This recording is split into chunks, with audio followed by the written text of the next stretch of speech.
안녕하세요. 제이득입니다. 6월 21일 수요일 밤 9시 39분 비트코인 한번 살펴보겠습니다. 이 채널은 엘리엇 파동을 중심으로 캔들의 패턴과 모양을 살펴서 차트를 분석하고 공부하는 채널입니다. 비트코인이 이제 많이 올랐죠? 다행히도 우리가 기다렸던 자리에서 이제 올라오기 시작해서 이제 중요한 요 하나의 언덕, 요 1번의 매수 타점을 돌파했습니다. 그래서 자, 요때 요 자리 요렇게 두 번의 자리를 돌파했던 이 자리를 찍고 이제 더 낮은 자리에서 말아 올린 주봉상 이런 모양이면 괜찮죠? 좋아요. 그리고 월봉이 어떻게 되죠? 월봉도 이제 이렇게 되면 월봉이 양봉으로 전환한 거죠. 월봉이 양봉으로 전환했어. 그리고 어떻게 됐죠? 5선을 지켰어. 그래서 이게 지금 꼭지를 안 따더라도 이게 월봉이 5선을 깨면서 내려와가지고 음봉 두 개째가 만들어지는 거와 이렇게 5선을 지키면서 양봉으로 전환하는 거하고는 또 얘기가 달라져요. 그렇게 되면 다음 달에 설령 음봉으로 꼬라박아도 나쁘지는 않죠. 이게 A, B, 적어도 B파까지는 나올 테니까 여기까지. 그죠? 그래서 31,046불. 요 자리까지는 다시 올라올 수 있는 가능성이 열리는 거고, 얘가 만약에 이렇게 더 낮은, 지난달의 음봉보다 더 낮은 자리에서 말아 올리면서 이런 상승 장악형의 양봉이 나오면서 얘의 이 지난달에 이 시가를 돌파하면서 올라와 버리면 이거는 상당히 긍정적인 시그널이 될 수 있겠죠. 그렇게 된다면 저는 이제 한 여기까지 다음에 이제 다음 차례는 여기다 이렇게 보는 거예요. 이렇게 그죠? 그래서 여기까지는 다시 가겠다. 그러면 이때 올라가고 나서야 이제 이렇게 쭉 한번 빠질 수 있어요. 제대로 이렇게 그죠? 이렇게 한번 조정받고 그리고 나서 이제 다시 돌파하러 갈 수도 있다. 근데 만약에 얘가 너무 상승세가 좋아. 그래서 여기를 돌파하고 이렇게 내려오면 얘는 이제 종고점을 훨씬 더 높이 뚫고 가는 거예요. 그럴 가능성이 있고 여기를 돌파하고 아니면 돌파하기 전에 한번 깊이 이렇게 빠지면 이제 맥시멈 요 자리까지 그러면 적어도 여기 위에서는 끝날 가능성이 있는 뭐 그런 모양이 나올 수도 있겠죠. 그래서 월봉으로 보자면 이제 요런 어떤 흐름이 나올 수도 있겠다. 그래서 되게 긍정적인 거죠. 월봉이 이렇게 5선 위에서 양봉으로 만들어졌다는 거는 일단은 아직까지는 되게 긍정적인 모양이다. 이렇게 보시면 될 것 같고, 그 다음에 일봉도 괜찮죠? 일봉도 지금 얘가 오늘 밤새 이제 여기까지 돌파해주면 이제 지금 이렇게 온 마당에 이제는 어떻게 해야 돼? 이제는 계속 양봉으로 가는 게 더 좋기는 해요. 여기까지 여기를 양봉으로 그냥 계속 뚫거나 아니면 여기 가다가 여기서 한번 조정을 받고 뭐 한 요 정도 내려오거나 아니면 여기까지 한번 내려왔다가 이렇게 가는 게 괜찮긴 한데 이거를 양봉으로 그냥 계속 뚫고 올라가 버리면 얘가 이제 이 돌파했던 여기까지 조정 한번 여기 32K까지 갔다가 조정 받고 이렇게 갈 수도 있겠죠. 그래서 제가 보기에는 뭐 나쁘지 않아요. 지금 모양 자체가 왜냐하면 지금 단기적으로 봐도 이렇게 내려왔는데 이 각도에 비해서 올라가는 각도가 좀 더 가파르죠. 이거는 좋은 거예요. 여기서부터 이렇게 내려왔는데 올라가는 각도가 가파로. 그죠? 그러면은 이거는 그쵸? 가는 애들은 특징이 있어요. 이렇게 내려오는 각도보다 각도가 좋아야 돼. 그래서 지금 이거 각도가 되게 좋아졌거든요. 그래서 나쁘지 않다. 그래서 얘가 만약에 한 번 더 쏘잖아요. 이렇게 쏘고 올라가면 얘는 이제 이렇게 여기 31,046불 자리를 이렇게 해서 한번 돌파했다가 이렇게 한번 여기서 꼬라박고 그리고 나서 다시 가는. 그러니까 이런 애들은 이제 지금 제가 미리 말씀드리지만 얘가 여기를 돌파하다가 이렇게 무너져도 이런 애들은 이런 애들이 간다니까. 그러니까 절대로 무너진다고 쫄 거 없어요. 이런 애들은. 그렇다고 여러분 근거 없이 막 매수하라는 얘기는 아니에요. 그래서 일단은 각도라든지 이런 걸 전반적으로 봤을 때 비트코인은 상당히 좀 긍정적인 모양으로 흘러가고 있다. 이렇게 보시면 돼요. 그래서 뭐 이런 말은 누구나 다 하죠. 그러니까 올라가니까 이제 뭐 좋다. 내려가니까 안 좋다. 이런 말은 누구나 다 하는 거잖아요. 근데 우리는 뭘 보는 거예요? 지금 제가 얘기했잖아요. 이게 지금 각도가 일단 이런 각도가 좋다. 이게 뭐 뜬금없이 하는 얘기 아니죠. 내려오는 각도보다 올라가는 각도가 좋다. 그리고 또 뭐가 있었죠? 전일의 음봉보다 더 낮은 자리에서 말아 올리는 양봉이 나오면 좋다. 그리고 중요한 자리를 어떻게 음봉 없이 적산병으로 돌파하는 게 좋다. 그러므로 조건들이 여러 가지로 지금 맞아서 넘어가는 거죠. 그래서 얘가 오늘의 이 양봉이 음봉으로 전환하지만 않는다면 얘는 눌려도 또 가는 거야. 그래서 되게 좋은 모양이 나오는 거죠. 그래서 중요한 자리를 음봉 없이 돌파하는 게 매우 중요하다. 각도 봐야 되고 더 낮은 자리에서 말아 올리는 양봉이 나오는지도 봐야 되고 거래량이 붙었는가도 봐야 되고 그죠? 파동상 여기가 어느 위치에 속하는가 우리 채널에서 이제 뭐 지겹게 했기 때문에 그런 것들은 여러분들이 굳이 제가 얘기 안 해도 이제 아시겠죠? 그런 모양이다 라고 보시면 돼요. 그래서 결론적으로는 뭐야? 얘가 여기서부터 1파 나오고 2파 나오고 3파 나오고 뭐 이런 식으로 갈 수도 있다라고 얘기해 볼 수 있겠죠? 근데 다만 좀 찝찝한 건 뭐야? 이 지금의 요만큼의 이 그 조정이 길긴 길게 나왔어요. 그죠? 길게 나왔어. 그러면 이 조정이 정말로 이게 1파라면 이게 이렇게 긴 이게 1파라고 한다면 이게 2파라고 하기에는 짧잖아. 그죠? 올라온 이 기간에 비해서 이 조정의 기간이 짧은 거예요. 그럼 지금 이게 B파, C파 나오고 그때서야 이제 가는 모양일 수도 있겠죠. 이렇게 긴 게 이게 1파라고 한다면. 그죠? 대파동에서 보면 이제 그렇게 보는 거예요. 그래서 월봉에서 이제 제가 여러분 쫄 거 없습니다. 이제 막 이런 얘기를 왜 했었죠? 월봉에서 제가 근거를 댔었잖아요. 중요한 이 지금 요렇게 내려왔잖아요. 요렇게 세 번의 하락을 했는데 얘가 이렇게 세 번의 하락을 그리면서 내려왔는데 요 중요한 자리를 어떻게 돌파했다? 음봉 없이 양봉으로만 돌파했고 꺾지 않다고 내려왔다. 그래서 제가 이미 이때 얘기했잖아요. 이때 그죠? 얘가 이렇게 빠질 때도 여러분 쫄 거 없습니다. 홀딩 해야 됩니다. 뭐 이런 얘기를 왜 했어요? 여기를 음봉 없이 돌파했으니 적어도 제가 이거를 지금 거의 3달 동안 떠들잖아요. 지금 31,046불 이 자리 위에서 끝나더라도 이 자리 위에서 끝난다. 이 얘기를 계속 했잖아요. 그랬는데 결국 올라왔죠. 올라왔고 5선을 지키면서 그러면 이 위에서 끝나는 게 중요한 게 아니야. 지금은 그죠?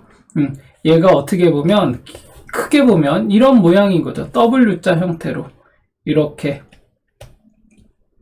이런 식으로 여기까지 왔다가 한번 눌렸다가 이렇게 가는 이런 모양이 나올 수도 있어요. 그러면 얘가 이제 지나고 봐야 알겠지만 이렇게 한 묶음이 나왔고 두 묶음이 나오고 세 묶음이 나오고 뭐 이런 식으로 가면 이게 이제 한 파동이 끝나고 조정받고 또 다시 가고 이런 모양으로 갈 수도 있어요. 그러니까 지금은 어때요? 그러니까 조정의 기간이 얼마나 길어질지는 또 몰라요. 이게 나올 때. 그래서 여러분들이 그걸 잘 보셔야 되고 그거를 우리가 같이 모니터링 하면서 요거를 차트를 보는 거니까 일단은 지금의 상황은 어떻다? 긍정적이다. 왜냐하면 이 자리를 음봉 없이 돌파한 양봉이 나왔고 꼭지를 못 땄기 때문에 일단은 이 위에서 끝나는데 얘가 이번 달에 이게 양봉으로 전환하면서 31,000 이번 달에 6월에 보통 평균적으로 5월, 6월은 별로 안 좋았다고 했죠. 근데 6월에 지금 말아 올리기 시작했어. 근데 이 6월에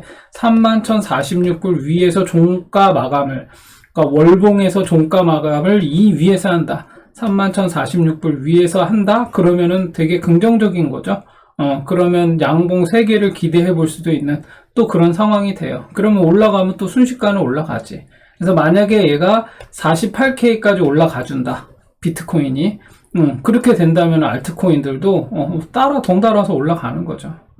그래서 제가 이제 요 비트코인도 요런 상황이라고 말씀드렸지만 요거 단기적으로 요거까지만 보고 비트는 그래서 결론적으로는 뭐다? 얘가 여기 자리 한번 저항이 여기 한 번 더 있죠. 그리고 여기 이렇게 있고 그러니까 결론적으로 얘는 이 위로 올라가는 모양이 만들어질 걸로 보여져요. 그래서 31,046불까지는 갈 것으로 보여진다.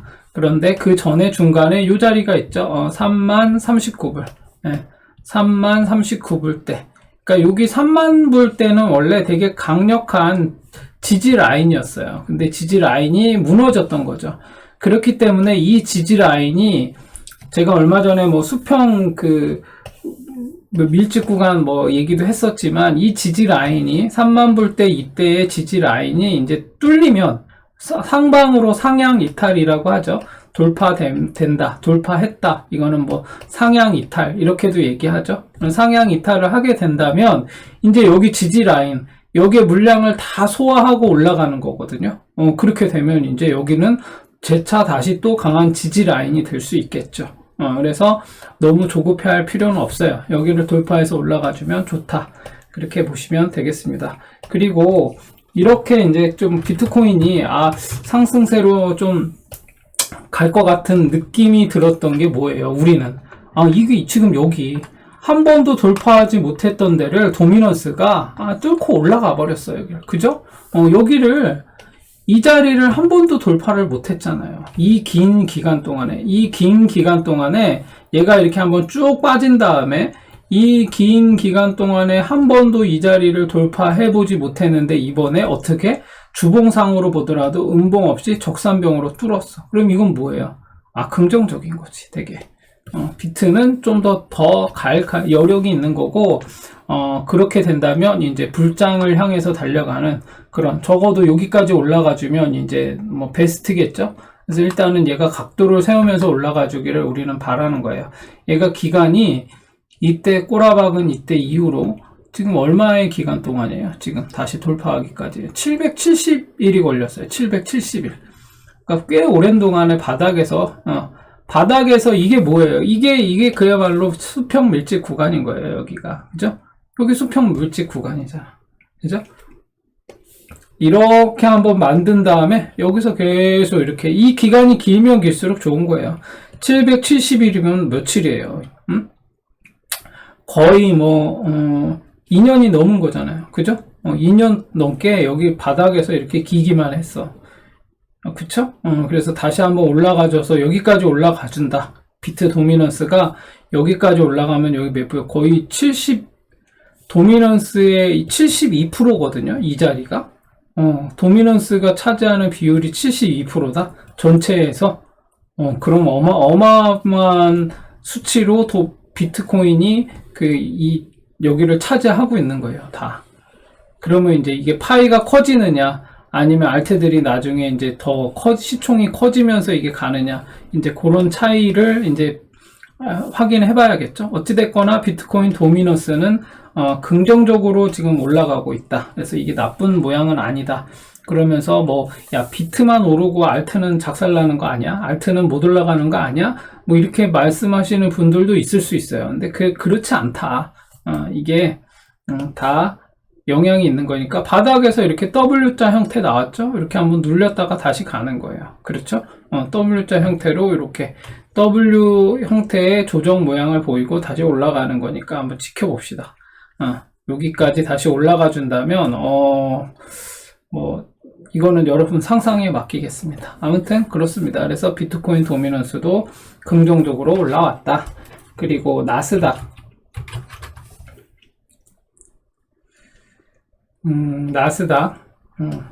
나스닥은 어때요? 나스닥도 중요한 자리를 월봉으로 보면 중요한 자리를 이 자리였죠. 월봉으로 보면 여기 중요한 요 언덕을 어떻게 했어요? 음봉 없이 돌파했어. 그죠?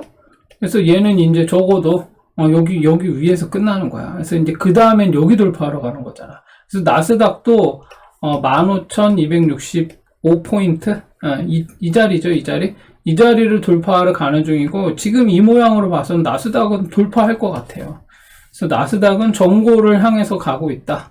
그래서 나스닥도 상당히 좀 강한 모양이죠. 지금 주봉으로 모양으로 봐도 크게 문제 없어요. 여기 지금 여기 돌파하는 거거든요. 여기 돌파하면, 여기를 양봉으로 주봉으로 돌파하면, 나스닥은 이제 정고 향해서 가는 거예요.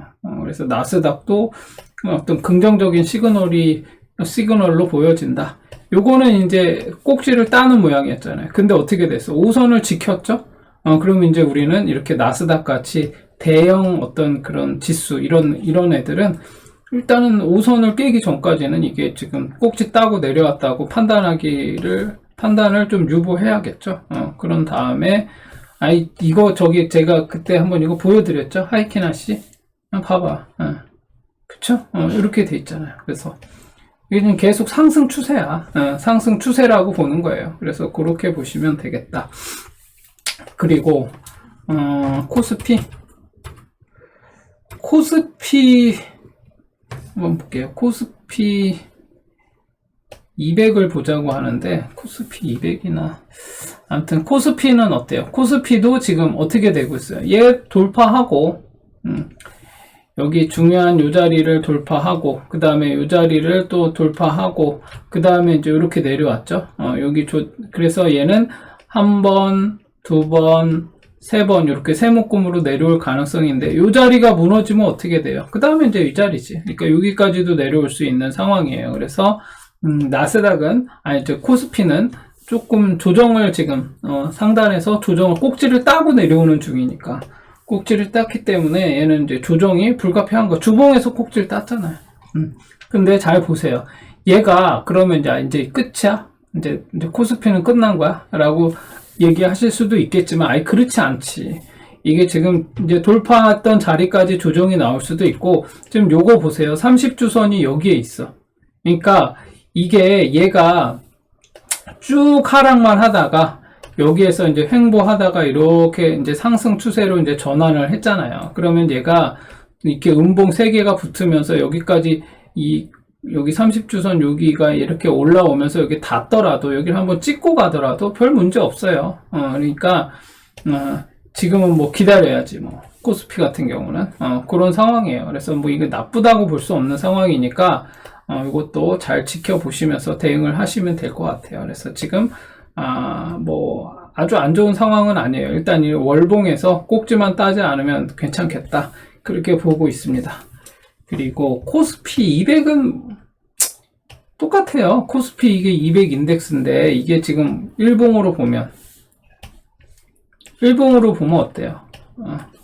일봉으로 봐도 이게 지금 빠지는 이유가 뭐예요? 빠지는 이유는 그냥 너무 심플하잖아. 이게 지금 꼭지 땄어요. 꼭지를 따고 제가 얘기했던 이런 종 모양 형태로 이렇게 빠지는 이제 그런 모양으로 이렇게 내려왔거든요. 그럼 이게 한 묶음 나왔고 두 묶음 나왔고 이제 세 묶음이 어디까지 나오느냐 하는 거겠지. 근데 지금 잘 보세요. 얘가 240선이 여기에 있어요. 일봉상. 상당히 높이까지 올라왔어. 그러니까 얘는 지금 일단 이렇게 우상향을 하고 가고 있잖아요. 우상향하고 이렇게 가고 있어. 그럼 여기 하단까지 이렇게 내려올 수도 있죠. 아니면 여기까지 이렇게 보이거든요. 그러니까 지금 떨어지더라도 지금은 뭐 이 조정을 기다려야지. 기다려야 되는 거예요. 그리고 여기에 이렇게 얘가 이때 이렇게 꼭지를 따는 모양, 이런 모양이 나왔는데 내가 그냥 뭘 매수를 했거나 뭐 수익을 낼 수 있었는데 계속 들고 있었거나 그러면 문제가 되는 거죠. 그죠? 이런 모양이 나오면 일단 다시 가더라도 일단 매도하고 아니면 좀 물량을 많이 덜어 놓은 다음에 그때 다시 또 보자고 했잖아요. 그래서 일단은 코스피도 마찬가지, 코스피 200이나 코스피나 지금 뭐 크게 대동소이해요. 뭐 크게 다르지 않거든요. 이제 그렇게 보시면 되겠다. 그러면 어떻게 얘는 최대 여기까지는 기다려 봐야 돼요. 여기까지. 그죠? 여기까지는 한번 기다려 보면서 어디에요? 여기 포인트 1차 여기 335.77포인트 아니면 여기 333.47포인트 여기까지 조정을 받을 수도 있다. 그렇게 보시면 되겠습니다. 그리고 코스닥 150 코스닥 150 이거 봐도 마찬가지죠. 이거 어디서 많이 본 모양 아니에요? 이거 지금 이런 모양이잖아요. W자 형태로 이렇게 왔다가 한번 ABC 이렇게 조정받고 그런 다음에 여기를 재차 돌파하는, 그래야 이제 가는 거지. 그죠? 근데 이게 ABC로 이렇게 빠질 수도 있어요. 이렇게 어디까지, 여기 빠지든가 아니면 여기까지거든요. 돌파했던 자리까지. 그래서 지금 어떻게 이걸 쫄 필요 없어요. 이게 지금 여러분 이게 파동상 W자 형태인데 얘가 여기서 이렇게 꼬려 박으면 얘 돌파하는 이 고점이 3파의 고점이라고 볼 수 있다고 했죠. 이 자리가.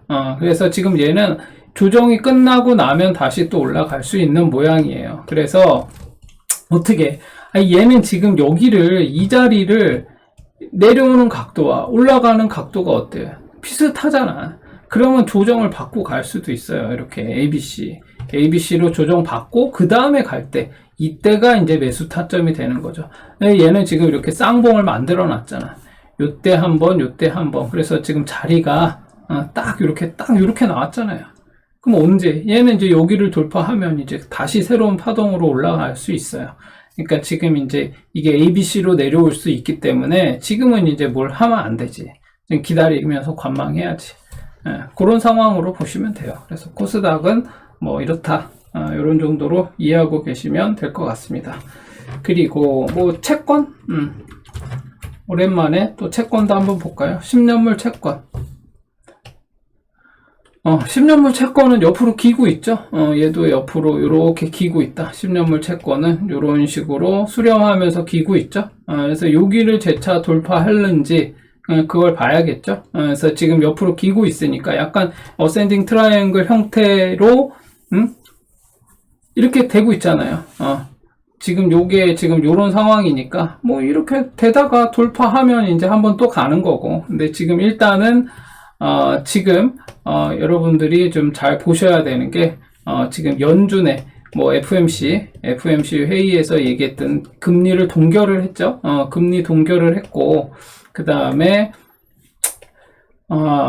뭐죠? 이거 지금 뭐 CPI라든지 뭐 이런 것들을 지금 다 살펴야 되고 경기가 지금 침체냐 아니냐 이제 이런 것 때문에 설왕설래하고 우리가 또 금융 시스템에 대한 어떤 위기감 뭐 이런 게 있고 지금 그런 것들을 잘 알고 계셔야 돼요. 중국과의 무역 전쟁 뭐 이런 것들도 지금 이런 것들이 전반적으로 지금의 어떤 지금 상황을 과거하고는 좀 다른 패턴으로 좀 이해할 필요가 있다. 이렇게 봐야 되는 거예요. 그래서 결국에 지금까지 이 그죠? 연준에서 뭐 미 연방준비제도위원회 뭐 이렇게 얘기하는 거죠. 요거 이렇게 하면 얘기가 또 길어질 것 같은데 아무튼 요 FMC 회의도 뭔지는 아시죠? FMC 회의도 페더럴 뭐죠? 오픈 마켓 커미티 그죠?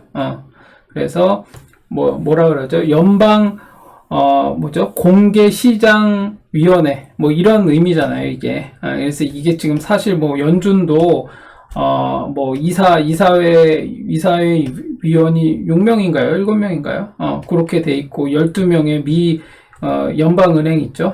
미국의 이제 그 연방 준비은행이 12개가 있어요. 거기 이제 각 그 연방준비위원장들하고 여기 이사회하고 다 합쳐가지고 해서 이제 여기 보통 이제 이 연준 이제 이사장이 여기 그 FMC 의장이 되는 거고 그 다음에 뭐 그 뉴욕 연방 준비은행인가요?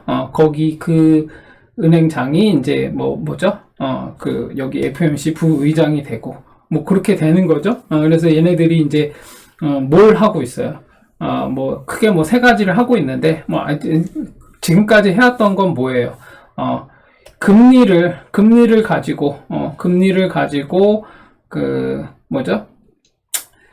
그 인플레이션과 경기를 조절을 해왔었어요. 조율을 해왔어. 어떻게? 돈을 그러니까 그 유동성을 푸느냐, 긴축하느냐 이런 거를 가지고 해서 지금까지 이제 그러니까 이거를 가지고 조율을 해왔었어요. 근데 이제 지금 되게 이제 특이한 지금 상황이 벌어지고 있기 때문에 이제 우리는 잘 뭐 지금 상황이 어떻게 흘러갈지 명확하게 알 수는 없지만 그래도 적어도 우리는 뭐 특히 이제 코인을 하시는 분들은 이 유동성 변화에 아주 되게 민감하게 요것들을 잘 좀 살펴볼 필요가 있어요.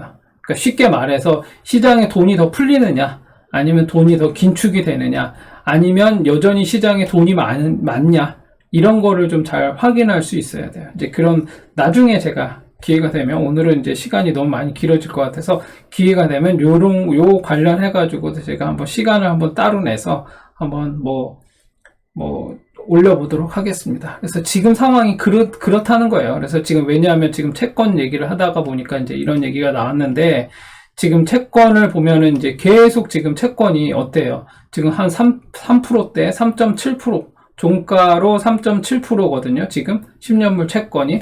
근데 여전히 지금 장단기 금리 차가 지금 벌어져 있어요. 벌어진 거에서 끝난 게 아니라 역전된 상태거든요. 지금 여전히 지금 2년물 채권은 4.7이에요. 그러니까 더 벌어졌어. 한 1%대 정도의 차이가 나고 있거든요. 그래서 얘가 2년물이 빠져야 돼요. 2년물도 빠져야 되고, 그래서 지금 보통은 지금까지 연준이 해왔던 그 기조는 뭐였냐면, 인플레이션이 한 2%대 정도에서 유지되기를 지금 바랬었는데, 지금 어때요? 지금 다 높죠? 2년물 채권은 지금 4.7%고 10년물 채권은 지금 3.7%대인데 되게 높죠? 그래서 장단기 금리차가 벌어져 있고 역전이 되면 어떻게 된다고 했죠? 경기는 침체기에 접어들었다. 이렇게 이제 판단할 수 있다고 얘기했었어요. 그 이제 이유가 있죠? 그걸 왜 그래요? 2년물 채권은 다시 한번 이제 기억을 간략하게 하면 2년물 채권 같은 경우는 연준의 기준금리에 이렇게 동기화됐다. 기준금리하고 동기화된 그런 거라고 볼 수 있겠죠. 단기금리를 얘기하는 거고, 그 다음에 이 장기금리, 이거는 뭐예요? 시장금리를 얘기하는 거죠. 시장금리. 그래서 기준금리와 시장금리. 근데 이게 지금 2년물 채권이 높다는 거는 그만큼 이제 기준금리를 높이고 있다는 거죠. 높이고 있다는 거야. 기준금리가 높다는 거죠. 그러면 연준이 금리를 올릴 때는 왜 그렇죠? 너무 경기가 과열이 되니까, 그 금리를 올림으로 인해서 시장의 돈을 이제 삼키는 거죠, 다시. 그러면 이제 유동성이 줄어들고, 그러면 어떻게 돼요? 돈이 풍부하지 않고 금리가 올라가면 기업들은 대출을 줄이고, 투자를 줄이겠죠. 그러면 경기는 어떻게 됐어요? 당연히 위축이 되겠죠. 그러면 인플레이션은 꺾이겠죠. 그런 과정에서 이런 것들이 벌어진다라는 거예요. 근데 이제 시장금리는 반면에 어때요? 기준금리보다 더 지금 낮아. 그런 상황이죠. 그래서 이게 역전이 된 상태야. 그럼 이게 정상으로 돌아와야 되거든요. 그럼 어떻게 돼야 돼? 그래서 지금 경기가 그럼 다시 살아나고 인플레이션이 꺾이고 이렇게 되려면 기준금리는 당연히 이제 동결을 하면서 인하하게 되고 하면 이제 이걸 기준금리를 계속 내리기 시작하면 2년물 채권은 이제 점점 떨어지겠죠. 수익률이. 반면에 이제 이거는 올라가겠죠. 당연히 이 시장 금리가 기준금리 2년물 채권보다는 높아야 되는 게 맞아요. 그쵸? 이거는 제가 수없이 설명해 드렸으니까 아무튼 그런 상황이다. 그래서 여전히 이게 장단기 금리차가 계속 좁혀지지 않고 있고 여전히 역전된 상태에 있고, 그래서 시장은 계속 경기 침체를 이런 지표들은 경기 침체를 얘기하지만 실제로 시장에서 지금은 이제 조금씩 CPI 소비자 물가지수도 조금 이제 빠지고 있고 이제 계속 기대치가 이제 지금 기대치보다 이제 하회하는 그런 수치들이 나오고 있는 상황이죠. 그런데 뭐죠? 여전히 고용지수는 그 생각보다 막 떨어지진 않고 있고 이러니까 이게 경기 침체인데 왜 그러지? 라는 어떤 그런 일들이 이제 지금 벌어지고 있는 상황이다. 이렇게 보고, 또 하나 문제는 뭐였어요? 지금 금리를 막 내리고 싶고 이런데 그러려면 이제 금리를 이제 계속 올리고 그래야 되는데, 금리를 올려서 돈을 집어삼키고 이러면서 이제 경기를 과열된 걸 이제 좀 죽이고 인플레이션을 꺾어야 되는데, 그런 과정 중에 연준이 과도하게 지금 파월이 불과 초기에만 해도 좋다고 이렇게 얘기하다가 지금 어떻게 했어요? 금리를 갑자기 급하게 올렸죠. 급하게 올리다 보니 어떤 일이 벌어졌죠? 은행이 파산하는, 그러니까 금융 시스템에 뭔가 리스크가 이제 보이는 거야. 위기가 이제 온 거죠. 찾아온 거죠. 그러다 보니까 올릴 수가 없는 거야.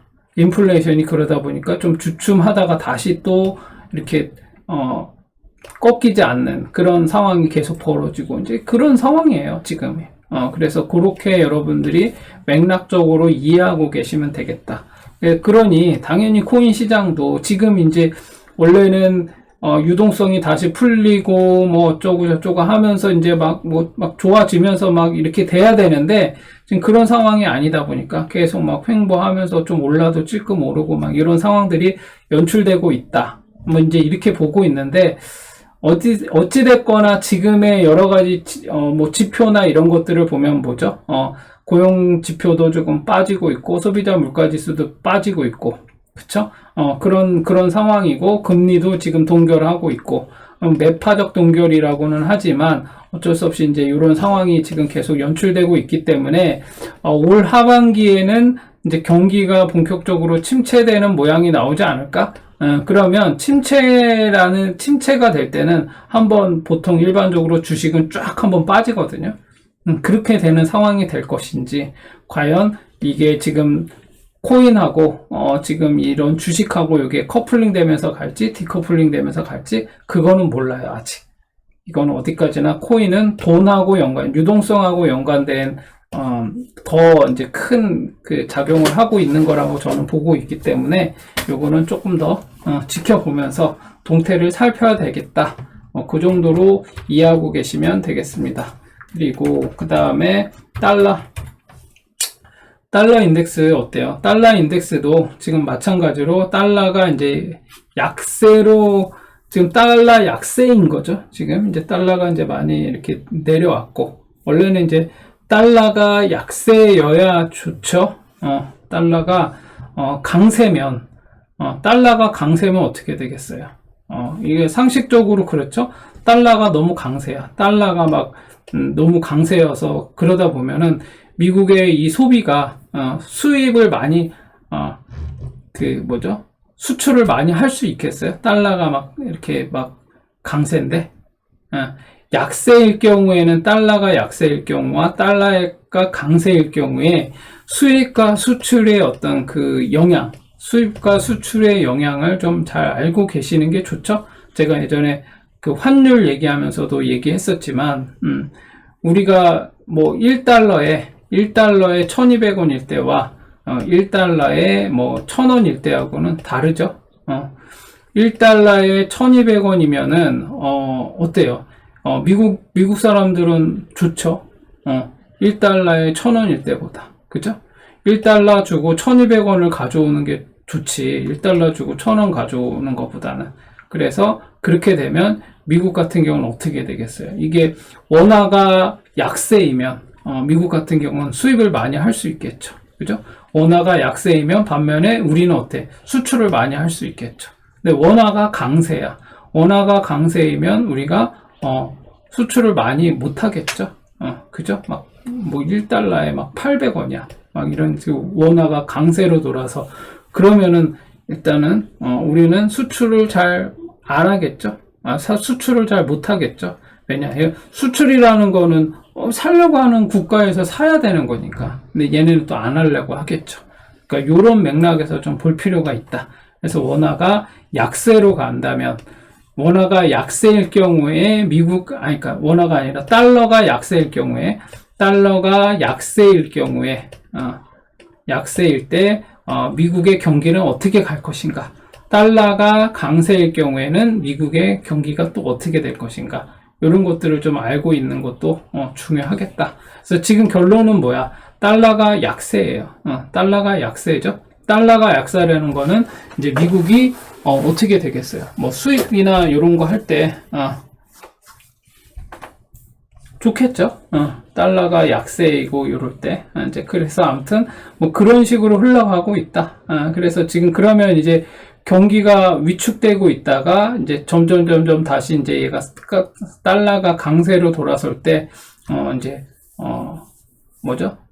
얘네가 수입이 이제 많이 늘어나면 소비가 진작이 되고 하겠죠. 뭐 그런 식으로 여러분들이 이해하고 계시면 되겠다. 그래서 미국은 여전히 달러는 여기 어디죠? 100불대에서 지금 왔다 갔다 이렇게 하면서 이렇게 움직이고 있다라고 보시면 되겠습니다. 그래서 크게 얘는 여전히 바닥에서 우리가 얘기한 바닥에서 이런 밀집 구간의 어떤 행보를 하는 그런 모양을 보이고 있는 거잖아요. 그래서 크게 달라도 아직까지는 뭐 큰 변동성 없이 뭐 그냥 그렇게 움직이고 있다. 뭐 그런 정도로 이해하고 계시면 되겠습니다. 그리고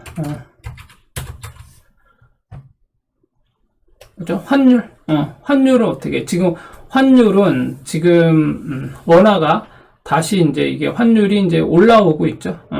환율이 올라오고 있어요. 지금 여기까지 바닥을 한번 찍고 여기 얼마까지 떨어졌냐면 1266원까지 떨어졌다가 다시 이제 1286원 이제 이렇게 해서 다시 이제 올라오고 있거든요. 그래서 지금이 이제 241선 아래로 내려왔기 때문에 다시 올라갈 수 있을지는 이제 봐야 알겠죠. 이제 계속 다시 올라가고 있으니까 한번 이것도 한번 보면 되겠습니다. 이제 요거는 환율이 강세인가, 환율이 강세와 환율이 강세면 뭐가 돼요? 환율이 강세면 원화는 약세가 되는 거죠.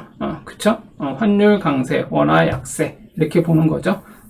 원화가 약세가 되면 어떻게 되겠어요? 그러면 우리나라는 원화가 약세가 되면 수출을 많이 할 수 있겠죠. 뭐 그런 것도 이해하고 계시면 되겠다.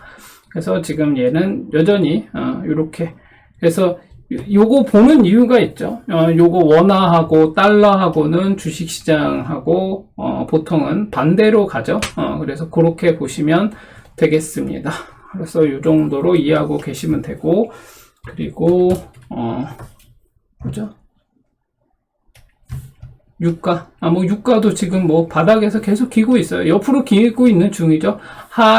하향 추세는 계속 이어지고 있는 거고, 지금 얘가 여전히 뭐 241선 아래에서 그냥 옆으로 기고 있고 이렇게 길게 밀집 구간을 만들면서 이러고 하고 있으니까 이것도 한번 지켜보면 되겠습니다. 그래서 이게 유가도 한번 이제 올라야 될 때가 어느 정도의 정점에 다다르면 좀 오를 때가 오겠죠. 그때가 되면 이제 경기도 좋아진다고 봐야겠죠. 그렇게 보시면 되겠습니다. 이 정도로 여러분들이 보시고 지수들은 뭐 이 정도로 살피면 돼요. 그래서 제가 나중에 시간 될 때 따로 시간을 빼서 지금 오늘 봤던 것들, 이런 주요 지수들과 주식 시장 내지는 코인 시장과의 연관관계 어떻게 되는가, 그 연관관계에 대해서 한번 제가 좀 쉽게 풀어서 좀 짧고 임팩트 있게 그렇게 한번 얘기하는 시간을 한번 갖도록 하겠습니다. 일단 지수는 요 정도고, 일단은 뭐 제가 보기에 전반적으로 지금은 옆으로 기면서 행보하고 있는데 중요한 언덕들을 돌파하면서 올라간다면 나쁘지 않다. 시간이 걸리더라도 상승 추세를 만들면서 갈 수도 있겠다. 이렇게 보시고 여러분들이 잘 대응하시면서 늘 제가 하는 얘기 있죠. 자리가 안 오면 매수를 안 하면 돼요. 그렇게 타이밍을 잘 노려보시면 좋겠습니다. 오늘은 이 정도로 마무리하겠습니다.